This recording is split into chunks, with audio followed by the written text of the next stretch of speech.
Hello दोस्तों, मानक अध्ययन क्लासेस में आपका स्वागत है। मेरा नाम प्रदीप चौहान और हम आपके लिए लाए हैं क्लास 12th यूपी बोर्ड का पूरा क्रैश कोर्स। कोशिश करेंगे कि ये जो सिलेबस है वो 2 महीने के अंदर कंप्लीट हो जाए। यदि आपको लगता है कि आपका जो तैयारी है अच्छे से नहीं हुई है तो आप यहाँ पे कर सकते हैं और यहाँ पे आपके लिए कोशिश किया जाएगा कि आपको 70 में 70 मिले। वो यहाँ पे हर एक कॉन्सेप्ट समझाया जाएगा, बेस में जाकर समझाया जाएगा और जितने भी इसके क्वेश्चन होते हैं वो सब डिस्कस किए जाएंगे। तो इसके लिए पहले सिलेबस शुरू करने से पहले हमें समझना जरूरी है कि इसमें कौन कौन सी इकाई है, कौन कौन सा चैप्टर है, क्या क्या पढ़ना है। तो इसमें जो सबसे पहला इकाई है जीव विज्ञान का, उसे जनन कहते हैं। इकाई का नाम है जनन। ये जो जनन इकाई है ये 14 नंबर का आता है। इसमें 3 चैप्टर पढ़ने हैं। पुष्पी पादपों में लैंगिक जनन, मानव जनन और जनन स्वास्थ्य, ये 3 चैप्टर से मिला करके 14 नंबर आएंगे, जिसमें से मानव जनन और जनन और स्वास्थ्य में से अप्रॉक्स 10 नंबर आएंगे।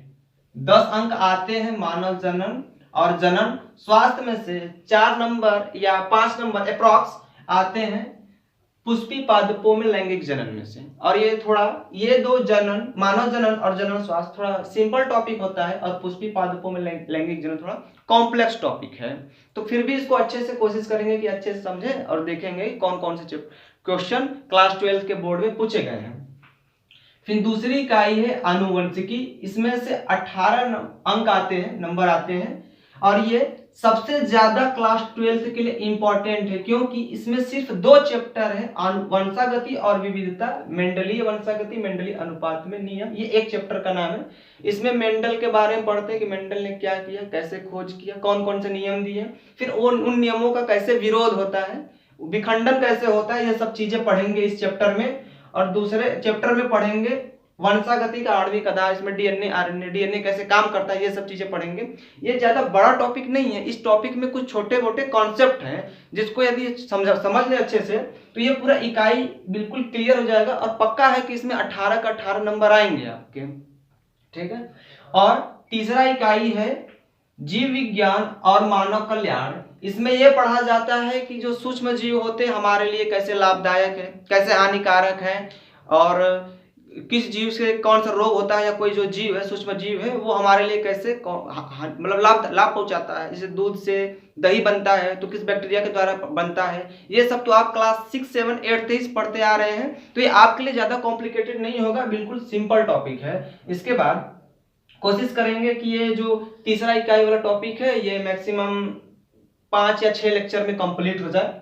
और इकाई चौथा है जैव प्रौद्योगिकी और उनके अनुप्रयोग। तो जो जैव प्रौद्योगिकी और उनके अनुप्रयोग है ये ग्रेगर जन मेंडल के बाद ये आई, मतलब ये जो चीजें आई, और देखेंगे कि यहाँ पे ग्रेगर जन मेंडल के जो नियम है वो सब चीजें कैसे अप्लाई होती हैं, कैसे बैक्टीरिया के अंदर कोई प्लाज्मिड होता है कैसे बाहर निकलता है, कैसे अंदर जाता है, उसमें डीएनए के खंडों को कैसे काटते हैं, ये सब चीजें इसमें देखेंगे।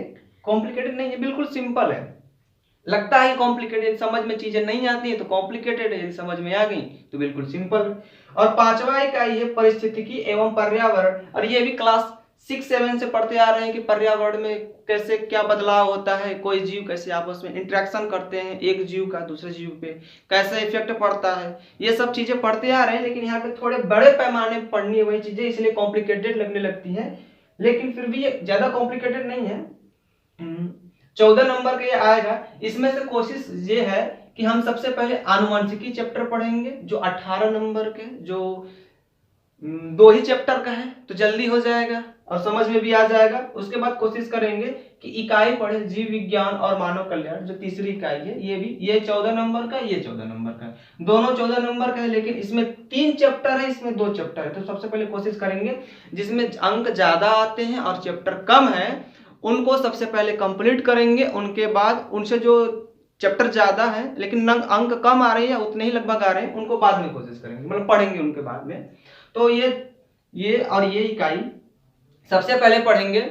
यदि मान लीजिए कोई किसी को लगता है कि हम थोड़ा कम टाइम दे पाएंगे, 2 महीने के अंदर किसी और सिलेबस को टाइम देना है अच्छे से पास होने के लिए, तो आप ये 2 चैप्टर पढ़ लेते हैं तो भी आप अच्छे से मतलब अच्छा खासा नंबर लाएंगे। यदि किसी को 70 में 70 चाहिए, 70 में 65 चाहिए तो हमारे साथ बने रहिए और हम पूरा यूनिट अच्छे से खत्म करेंगे। यदि आपको हमारे साथ बने रहना है तो इस चैनल को सब्सक्राइब कर लीजिए और बेल आइकन को दबा दीजिए, जिससे कि हमारा जो वीडियो हम डेली जो डालें यूट्यूब चैनल पे वो आपके पास पहुंचते रहे।